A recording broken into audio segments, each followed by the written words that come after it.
बिस्मिल्लाहिर्रहमानिर्रहीम। आज हम आपके सामने इक़बाल, नाम आपने सुना होगा, अल्लामा इक़बाल बहुत बड़े कवि गुज़रे हैं, उर्दू के, फ़ारसी के, और पीएचडी भी की थी उन्होंने। लंदन के पढ़े हुए थे, कैम्ब्रिज यूनिवर्सिटी। सो बहुत बड़े और बहुत ही महान कवि थे वो, उर्दू और फ़ारसी के। उनका एक शेर है। हम उस शेर की रोशनी में थोड़ी सी आज बात करेंगे आपसे, और कंपैरिजन करेंगे दो कौमों का, दो नज़रियों का और दो विचारधाराओं का कि कितना डिफरेंस है करने में और कहने में। उनका एक शेर ये है, ज़मीर मशरिक़ है राहिबाना, ज़मीर मग़रिब है ताजिराना। ज़मीर मशरिक़ है राहिबाना, ज़मीर मग़रिब है ताजिराना। उधर बदलता है लहज़ा लहज़ा, इधर बदलता नहीं ज़माना। ये एक शेर है उनका। थोड़ी सी इसकी व्याख्या हम करना चाहेंगे आपके सामने। मशरिक़ और मग़रिब, मशरिक़ी हम लोग हैं।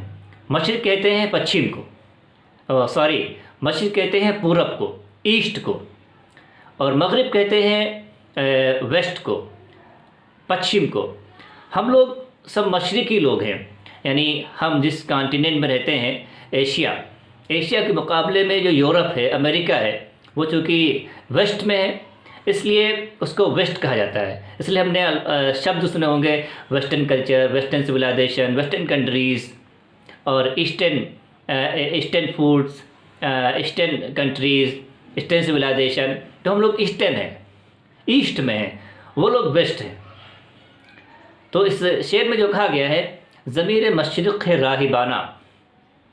राहिब मतलब जोगी वाला, साधु संतों वाला, मुजावर वाला, कुछ न करने का मिजाज, हाथ पे हाथ रख के बैठने का मिजाज, और इंतज़ार करना कि सब हमारा ईश्वर हमारा पालने वाला है, और हमारा जो है, हमारे सारे काम ईश्वर बना देगा, हमारे सारे काम अल्लाह मियाँ बना देंगे, और हाथ पे हाथ रख के बैठे रहना। राहिबाना, जोगी वाली ज़िंदगी, या यूँ कह लीजिए सन्यासी बन के रहना, और बड़ी बड़ी जो है आशाएं रखना कि हमसे कोई मतलब नहीं, हम तो बस यूँ ही हैं, बस हम बैठे हैं, हमारे सारे काम जो है खुद ब खुद हो जाएंगे। और अंदर जो डिसऑनेस्टी और जो गलत काम हम करते हैं, वो लोगों से जो है छिपा के रखते हैं। तो ये है ज़मीर मशरिक़ है राहिबाना। और ज़मीर मग़रिब यानी ये यूरोप का मिजाज है, ये वेस्टर्न कंट्रीज़ का मिजाज है, जो वेस्टर्न पीपल एंड नेशंस का जो मिजाज है वो है ताजिराना। वो कमर्शियल लोग हैं, ताजिर लोग हैं, वो पैसे के लिए, धन के लिए, डॉलर के लिए खुद भी बेच सकते हैं। सिविलाइजेशन, स्पिरिचुअल यूनिटी उनके लिए कोई माना नहीं रखती। अगर पैसा आ रहा है तो वो अपनी बहू बेटियों को भी जो है इज़्ज़त की, उनकी भी इज़्ज़त जो है दांव पे लगा देते हैं। तो कमर्शियल लोग हैं, फाइनेंशियल लोग हैं, तिजारत ताजिर लोग हैं। और हमने देखा कि अंग्रेज़ों ने अपने शासन के ज़माने में, जब उनका साम्राज्य चल रहा था, अभी चल रहा है, तो जहाँ जहाँ वो गए, इंडिया में भी आए और अमेरिका में भी उधर गए, उनका साम्राज्य इतना विशाल था कि कहा जाता है कि उनका सूरज कभी अस्त नहीं होता है, उनका सूरज कभी गुरूब नहीं होता है। क्योंकि अगर यहाँ दिन है तो यहाँ भी उनकी हुकूमत, और अब यहाँ रात होती थी और अमेरिका में दिन होता था तो वहाँ भी उनकी हुकूमत, वहाँ भी उनका शासन चल रहा था। इतना बड़ा साम्राज्य था उनका। तो इन फैक्ट ओरिजिनली जो वेस्ट है, जो यूरोप के लोग हैं, वो कमर्शियल लोग हैं, ताजिर लोग हैं। तो उसमें शेर में यही कहा गया है, ज़मीर मशरिक़ है राहिबाना। मशरिक़ के लोग आम तौर से बहुत ही सुस्ती, काहली, केयरलेसनेस और तसाहुली और का जीवन जो है व्यतीत करना पसंद करते हैं। ज़्यादा कुछ करने के मूड में नहीं होते हैं, हाथ पैर नहीं चलाना जानते हैं, और वो उधर लोग मेहनत करके अपना सब कुछ जो है बेचने के लिए तैयार रहते हैं। अगली जो पंक्ति है, अगली जो लाइन है, उधर बदलता है लहज़ा लहज़ा, इधर बदलता नहीं। उधर आप देखिए कितने आविष्कार, कितने इन्वेंशंस, कितने नई नई डिस्कवरीज, नई नई खोजें मगरिब कर रहा है, वेस्ट के लोग कर रहे हैं। नई नई ईजादात, नई नई डिस्कवरीज, नए नए इन्वेंशंस, सब तिजारती मकसद के लिए लोगों ने उससे फ़ायदे भी उठाए। भाई मोबाइल आया, रेडियो आया, टेलीफोन आया, और बहुत से जो है जदीद वीपन्स आए, उनसे फ़ायदा भी हुआ और उससे नुकसान भी हुआ। अब ये इस्तेमाल करने पर निर्भर करता है कि हम किस चीज़ से क्या काम लेते हैं। तो उधर वो लोग आविष्कार में लगे हुए हैं, मेहनत में लगे हुए हैं, अपनी तिजारत को तिजारत के एक्सपेंशन में लगे हुए हैं, अपनी तिजारत की तोसी में लगे हुए हैं। और इधर बदलता नहीं ज़माना। इधर ईस्ट में देखिए, हम लोगों को देखिए, हम हाथ पे हाथ रख के बैठे हुए हैं और जो है इंतज़ार में है कि आसमान से कोई मदद आए, आसमान से कोई, आकाश से कोई ईशदूत उतरे और हमारे सारे काम बना दे। तो ये है राहिब। एक हम लोग राहिबों की ज़िंदगी जीना चाहते हैं। और इकबाल ने जो ये शेर कहा, ये भी बात सोचने की है कि इकबाल ने जो ये शेर कहा, उनके सामने जो लोग योगी बनकर, जो लोग जोगी बनकर, जो लोग सन्यासी बनकर, मुजहर बनकर जो ज़िंदगी गुजारते हैं, उनका जो करप्शन था, अंदर अंदर जो उनके बिगाड़ था, उस बिगाड़ को जो उन्होंने देखा, अगर एक यही बात होती कि चलिए हम दुनिया से हमसे कोई मतलब नहीं, हम दुनिया के चक्कर में नहीं पड़ेंगे, धन से दौलत से हमें कोई मतलब नहीं, और हम सीधे एक कुटिया में बैठ के, एक खानकाह में बैठ के अल्लाह अल्लाह करेंगे, तो ठीक है, आपका ये पर्सनल मामला है, आप कीजिए। लेकिन उस कुटिया में बैठने के पीछे एक तरफ तो आप कह रहे हैं कि हमें धन से कोई मतलब नहीं, हमें पैसे से कोई लेना देना नहीं, हमें तायुशात से कोई मतलब नहीं, लग्जरी लाइफ हम जानते नहीं क्या होती।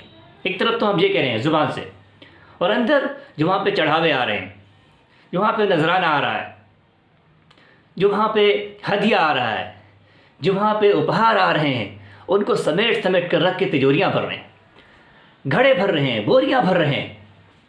तो ये तारीख़ थी, ये इतिहास था इकबाल के सामने खानकाह वालों का और सन्यासी लोगों का। उस बैकग्राउंड में ये जो है शेर कहा गया। तो आप देखिए हम लोग कितने पीछे हैं। हम लोग यूरोप को आमतौर से फॉलो करने की कोशिश करते हैं, लेकिन सिर्फ ज़ाहिरी चीज़ों में। जैसा वो दिखता है वैसा दिखने की हम कोशिश करते हैं, जैसा वो बोलता है वैसा बोलने की हम कोशिश करते हैं, मशरिकी लोग, ईस्टर्न पीपल, ईस्टर्न नेशंस।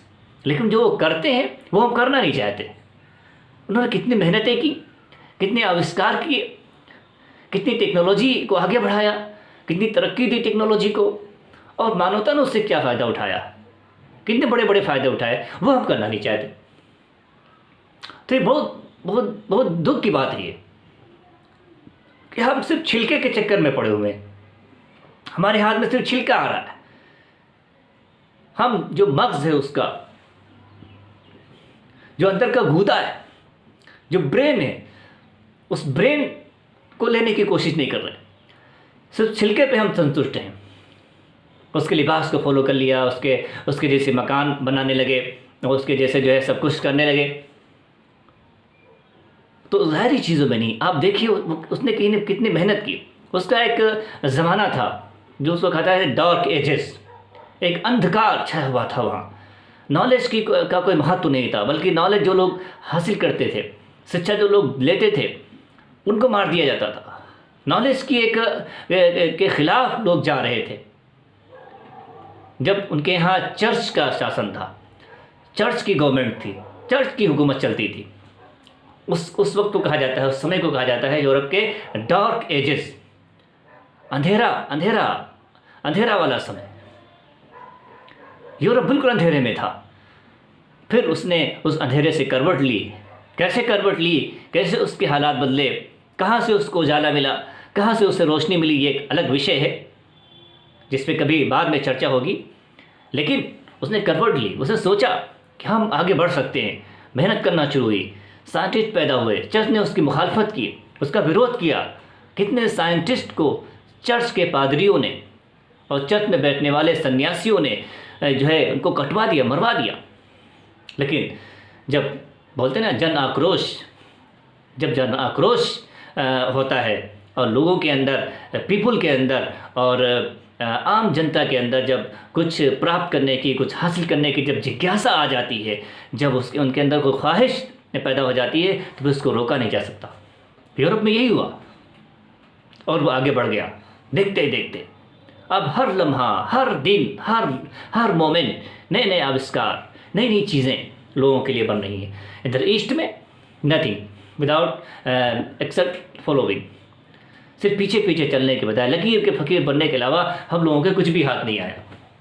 तो हमें मेहनत से जो है मेहनत करनी है और सोचना ये है कि यूरोप के अंदर वो क्या खूबियाँ हैं, वेस्टर्न कंट्रीज़ में, वेस्टर्न नेशन से उनमें वो क्या खूबियाँ हैं जो हमारे अंदर नहीं है। हम उन खूबियों को अडॉप्ट करना है, उन क्वालिटीज़ को अपने अंदर भरना है, तो हमें भी आगे बढ़ने का अवसर मिलेगा, हम भी आगे बढ़ेंगे। और हम आशा करते हैं कि इस विषय में हमारी ये बातचीत थोड़ी बहुत लाभदायक ज़रूर साबित होगी। बहुत बहुत शुक्रिया।